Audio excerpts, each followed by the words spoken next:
Senhor, estou aqui pra agradecer de coração a paz dentro de mim que encontrei na comunhão. Foi nessa graça que aprendi toda a beleza de viver, todo o amor vibrando luz, justo assim.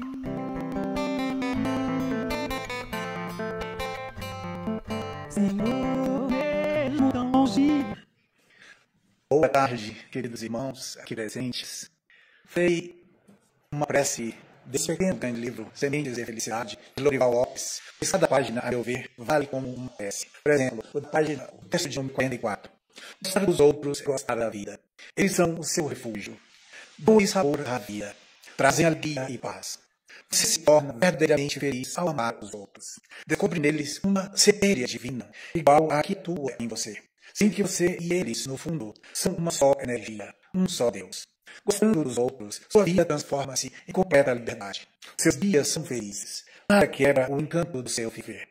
Apreciar as qualidades dos outros é a melhor maneira de gostar deles. Hoje, queridos irmãos, segunda-feira, 24 de março de 2025, vocês podem ter, como sempre, de Deus, de Jesus e da espiritualidade da amiga, o auxílio e indo ao inferno. Ele trata, entre outros temas, no exame comparado das doutrinas sobre a passagem da vida corporal à vida espiritual, além da situação real da alma durante e depois da morte. Iniciando no capítulo 1, primeira parte, inciso 1, temos as informações. Vivemos, pensamos e operamos. Eis o que é positivo. E morremos, não menos certo. No inciso 2. Mas deixando a terra, para onde vamos? Que seremos após a morte? Estaremos melhores ou piores? No inciso 3. Existiremos ou não?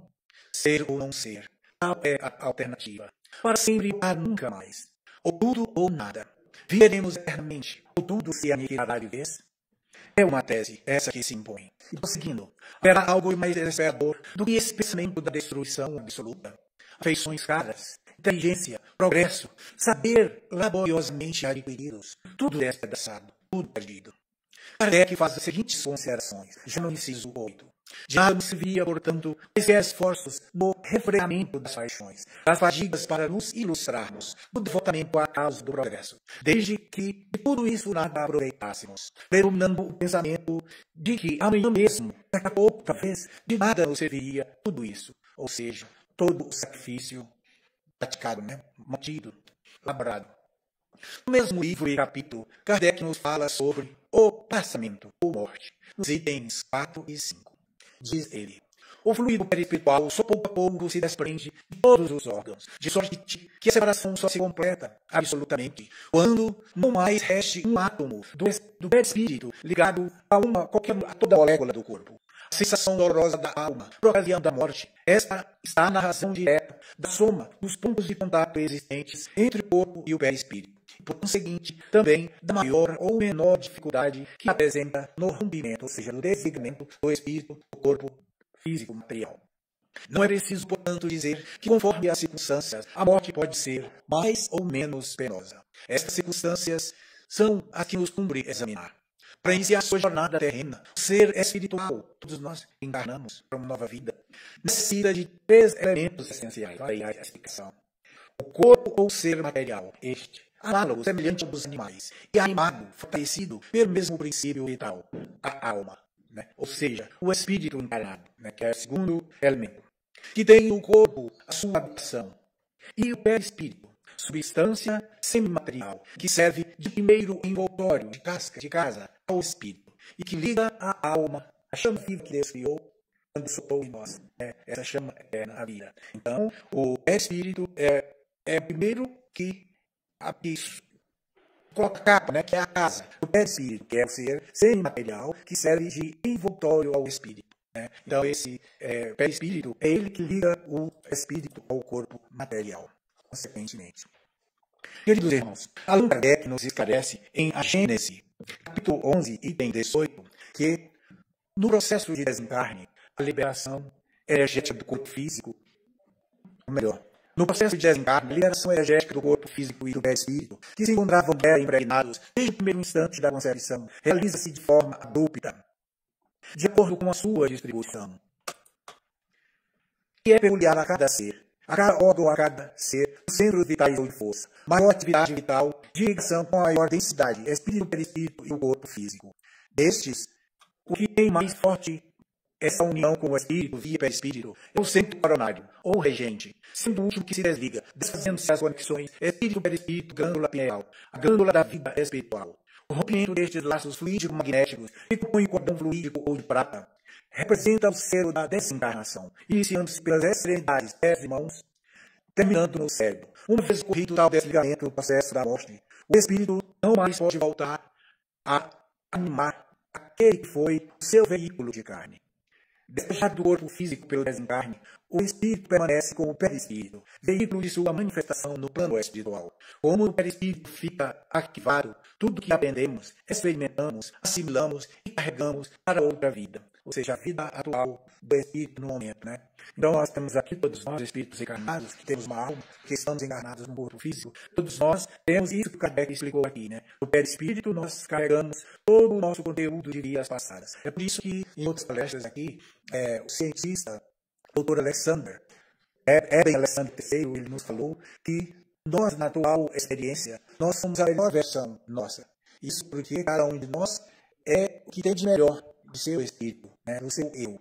Então nós carregamos toda a nossa bagagem de vidas passadas. Então nós somos a melhor versão de nós mesmos. Queridos irmãos, no livro Evolução em Dois Mundos, o espírito André Luiz, através da psicografia de Chico Xavier e Valdo Vieira, nos informa que as atividades funcionais do corpo físico são sustentadas por 7 centros vitais, aqueles centros de forças, né, localizados na estrutura perispiritual, em associação dinâmica com a rede plexiforme e as glândulas endócrinas do corpo físico, transformando assim a harmonia do sistema psicofisiológico do indivíduo. Ou seja, esse meu mouse aqui, os centros vitais podem ser compreendidos por discos energéticos, que seriam aqueles centros de forças, né? Como se estivéssemos vendo numa imagem, eu até procurei para trazer, mas não encontrei para mostrar aqui em imagem, esses 7 centros de forças, né? São como se fossem 7 discos energéticos, verdadeiros centros reguladores de energias que partem do corpo mental para o corpo físico, e vice-versa, de modo que cada conjunto de órgãos ou sistemas do corpo físico tem em seu centro de força correspondente para o perispírito, e que rege a vida, dinamizando a energia vital através de seus centros de força. São eles, centro coronário, no alto da cabeça, que dirige e comanda os demais centros de força. Centro cerebral, região frontal da cabeça, que está associado à hipófise e influencia as glândulas endócrinas. Ele controla a sensibilidade e preside as sensações captadas de todos os órgãos dos sentidos, ou seja, os 5 sentidos básicos que temos, né? Visão, audição, tato, etc. Temos aí o centro laríngeo, que fica aqui no pescoço. Ele dirige o timo, tireoide, paratireoide e os centros, ou seja, e os centros vocais em geral, né? O centro cardíaco, na região pré-cordial, na mesma posição do coração, é o primeiro a receber toda a emoção. Temos em seguida o centro esplênico, na região do baço, o qual regula a circulação da vida através do sangue. Temos o centro sacro, na região do estômago. Ou seja, temos o centro gástrico, na região do estômago, onde está envolvido toda a alimentação, que compõe a digestão, a absorção e a excreção. É fortemente influenciado pelas emoções, interferindo em todo o metabolismo. E temos finalmente o centro genésico, o centro de força genésico, que está no baixo ventre, relacionado com os órgãos sexuais. Meus irmãos, na revista Espírita de julho de 1865, Kardec escreveu: vive há entre os homens, vencidos pelos males engendrados pelo egoísmo, compreendam que seguem o caminho errado. E Deus quer que eles encontrem o caminho a toda custa, porque lhes deu o livre-arbítrio. O excesso do mal lhes fará sentir a necessidade do bem, e eles se voltarão para este lado, o do bem, como única água de salvação. Quem se haverá a isto? A fé séria no futuro, e não a crença no do nada que existe. Essa doutrina do niilismo é ela que pega a crença do nada após a morte. E muitos materialistas, né, parece que de certa forma professam essa crença do niilismo. Entendem que após a morte não existe nada, certo? E ele continua dizendo que a confiança no Deus bom e misericordioso, e não o medo dos suplícios eternos. Em O Evangelho segundo o Espiritismo, na questão 134, o edificador e sua equipe perguntam à espiritualidade, né? Claro, sempre perguntando a ela. A espiritualidade, principalmente a superior, ela sabe tudo para nos ensinar. Então eles perguntaram: o que é a alma? Resposta: um espírito encarnado. Eu falei isso aqui antes, né? Fizeram a partir daí outros questionamentos, né? Perguntas derivadas da primeira. A. Que era a alma antes de ser um corpo? Resposta. Um espírito. B. As almas e os espíritos são, portanto, idênticos, iguais? São a mesma coisa? Resposta. Sim, as almas não são senão os espíritos. Né? As almas não são senão os espíritos, quando desencarnados na erraticidade. Então, a erraticidade, lembrando, é a erraticidade daquele período em que qualquer um de nós aqui, quando desencarnarmos, nós voltaremos à pátria espiritual. Então, estaremos na erraticidade até o momento de recebermos a benção de uma nova reencarnação. Certo? Então, eles falam aqui, né? A alma são, portanto, idênticas. A alma e o espírito são idênticos, não são senão os espíritos. Né? Antes de se unir ao corpo, a alma não é senão um dos seres inteligentes que povoam o mundo invisível, ou seja, a área espiritual. Aí, temporariamente, esses espíritos, como nós estamos aqui agora, temporariamente, nós estamos revestindo um invólucro, esse corpo físico, um invólucro carnal, para termos a oportunidade de nos purificarmos, de nos esclarecermos mais, para que quando retornarmos à pátria espiritual, estejamos um pouco melhores do que quando aqui chegamos, né, para essa vida presente. Na questão 57, no momento da morte, né, fala aqui Kardec, a alma sente alguma vez qualquer aspiração ou êxtase que faça entrever o mundo aonde vai de novo entrar? É uma pergunta, né, que Kardec e sua equipe está fazendo aos espíritos. E aí eles tiveram a resposta. Muitas vezes a alma sente que se desfazem os laços que prendem ao corpo. Emprega então todos os esforços para desfazê-los inteiramente, ou seja, desfazer esses laços, né, que prendem a alma a esse corpo. É preciso, ou seja, tem outra pergunta, né, subjacente.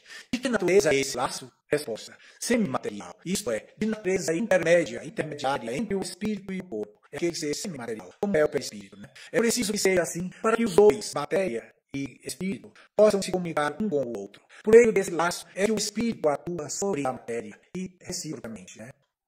Em seguida, Kardec esclarece. O homem é, portanto, formado de 3 partes essenciais. O corpo, partes essenciais. Primeiro, esse corpo físico, ser material, né? Segundo, a alma, que é o espírito, a chama viva que Deus criou. E ela é chamada de alma porque está encarnada em nós, certo? Então, é a segunda parte essencial. E terceira, o perispírito, né? Que é uma substância semimaterial, que serve de primeiro envoltório à alma, que ela chama viva, né? Então, o perispírito vai encapar o espírito, que é a chama viva, para poder se ligar ao corpo físico. Acho que ficou mais claro, né? E no livro dos Espíritos, na questão 149, eu vou terminar um pouquinho. Kardec e sua equipe perguntaram à espiritualidade: o que acontece à alma no instante da morte? E a resposta não poderia ser mais clara. Volta a ser só espírito. Isso é, retorna ao mundo dos espíritos, onde se apartara momentaneamente. E esse momentaneamente, irmãos, nós podemos entender que é o tempo de vida que cada um de nós tem durante a sua reencarnação. Porque esse tempo aqui pode ser que tenhamos 100 anos ou mais. São apenas momentos para a vida espiritual, para a vida eterna do espírito. São apenas momentos. Por isso que Kardec fala que o espírito se afastou da vida espiritual momentaneamente. Na questão 151, que pensar da opinião dos que dizem que após a morte a alma retorna ao todo universal? E aí eles respondem: o conjunto dos espíritos não forma um todo? Não constitui um mundo completo? Quando estás numa assembleia, és parte integrante dela. Ou seja, cada um dos senhores aqui forma uma assembleia, então são um todo. Aí eles dizem: mas não obstante, cada um dos membros dessa assembleia carrega sua individualidade. Né? Na questão 155, adiantando-me um pouco, o livro dos Espíritos, a questão 155 do livro dos Espíritos, Kardec e sua equipe questionam: há uma linha divisória entre a vida e a morte? A resposta da espiritualidade: não. A alma se desprende gradualmente, levemente, e não escapa como um pássaro cativo subitamente libertado. Porque os dois estados, né, de vida espiritual e material, se tocam e se confundem, de maneira que o espírito se desprende pouco a pouco dos seus liames. Esses se soltam e não se rompem. Né? Outra pergunta: quanto tempo o espírito permanece no plano espiritual ou na erraticidade após a morte? O nosso querido codificador nos esclarece que após o período de readaptação do desencarnado, ou seja, aquele que acabou de falecer, no plano espiritual, ele começa uma fase que pode ser mais ou menos longa de aprendizado e revisão de suas encarnações, sempre com o objetivo do aprendizado das leis divinas e de crescimento moral do espírito.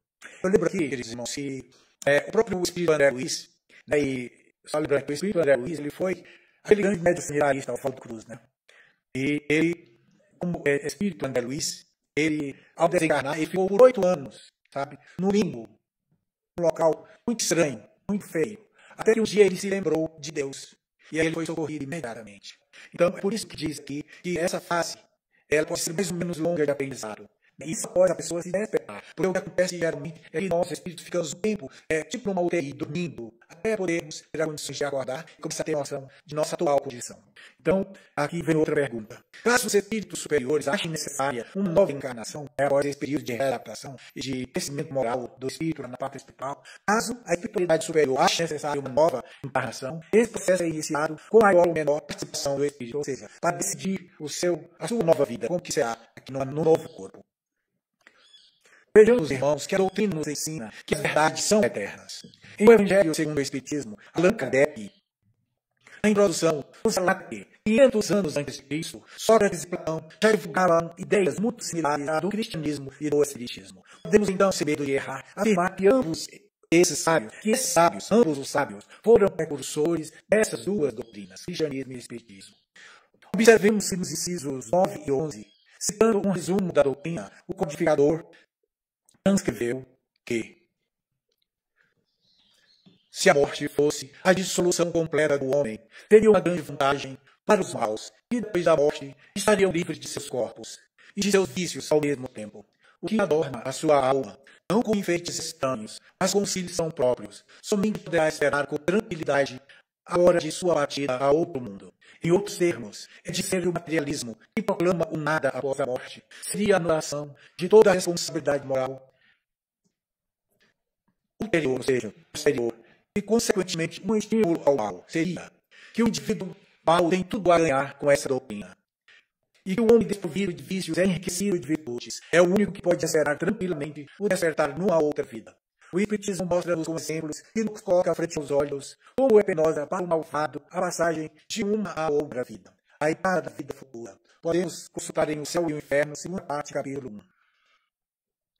De duas uma, ou a morte é uma destruição absoluta, ou é passageira, ou é passagem da alma para o outro lugar. Se tudo tem de extinguir-se, a morte será uma dessas raras noites em que passamos sem sonho e sem nenhuma consciência de nós mesmos. Todavia, se a morte é apenas uma mudança de morada, a passagem para o lugar onde os mortos têm de se reunir, que felicidade é de encontrarmos lá aqueles a quem conhecemos na vida material.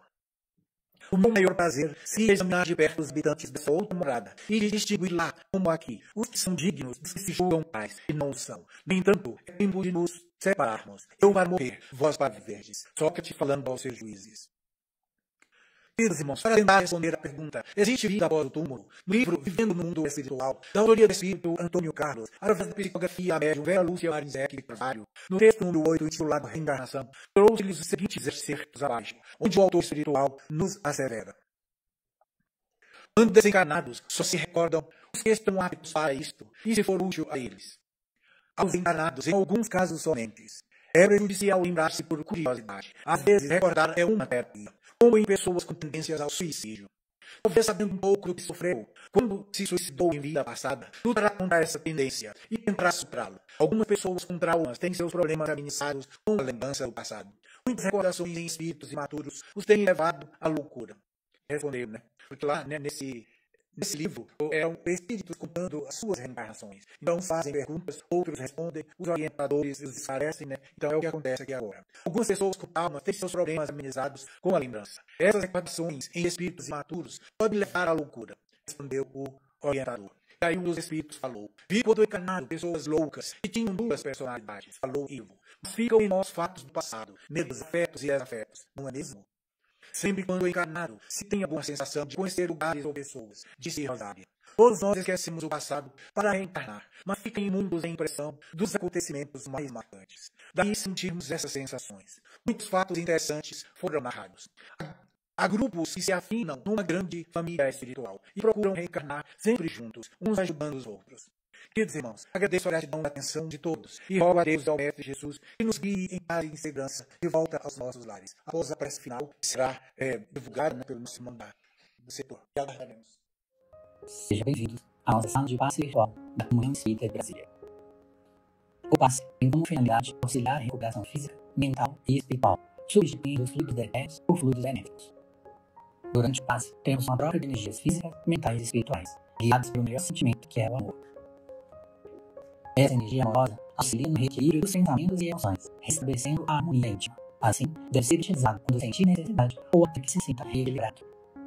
Nesse momento em que daremos início à aplicação de paz, pedimos que, em um ambiente tranquilo, você se coloque de forma confortável, fechando os olhos, respirando de maneira tranquila e serena, para que assim possamos sentir a presença do nosso Deus de amor, Senhor da vida e da misericórdia. Entrando em sintonia com o nosso mestre amigo de todas as horas, e com os mentores espirituais dessa casa, rogamos que nesse momento desça sobre nós todos os fluidos salutares e benéficos necessários ao reequilíbrio do nosso corpo físico, mental e espiritual. Senhor meu Deus, permita que os bons espíritos que me cercam me auxiliem nos momentos de dificuldade, que eu tenha a força necessária para continuar a caminhada no sentido do bem, do amor e da caridade. Traz, Senhor, a cura para os males do corpo e da alma, mas se não for o momento, traz o refrigério necessário para que eu continue a caminhada. Que nossos amigos espirituais possam visitar os nossos lares, abençoando a cada um que lá se encontra, trazendo a alegria de viver, a paz, a harmonia, e que cada um possa colocar o amor do Mestre Jesus em seus corações. E também os mentores espirituais possam visitar os nossos ambientes de trabalho, levando a cada canto a tranquilidade, a fraternidade e a serenidade. E esses bons fluidos se estendem para cada um de nós, amigos e familiares, trazendo o conforto que tanto desejamos, a coragem e a fé para continuarmos a nossa estrada da vida. Estamos chegando aos momentos finais de nosso passe. Faremos então a oração que o Mestre Jesus nos ensinou. Pai nosso, que estás no céu, santificado seja o teu nome. Venha a nós o teu reino. Seja feita a tua vontade, assim na terra como no céu. O pão nosso de cada dia dai-nos hoje. Perdoa as nossas dívidas, assim como perdoamos aos que nos devem. Perdoa as nossas ofensas, assim como perdoamos aos que nos ofendem. Não nos deixes entregues à tentação, mas livra-nos do mal. E nesse momento, calmamente, vamos abrindo os nossos olhos, retornando ao nosso ambiente com paz e vibrações fraternais. E agradecidos que somos ao nosso Mestre Jesus e aos mentores espirituais desta casa, damos graças a Deus, graças a Jesus, e assim seja.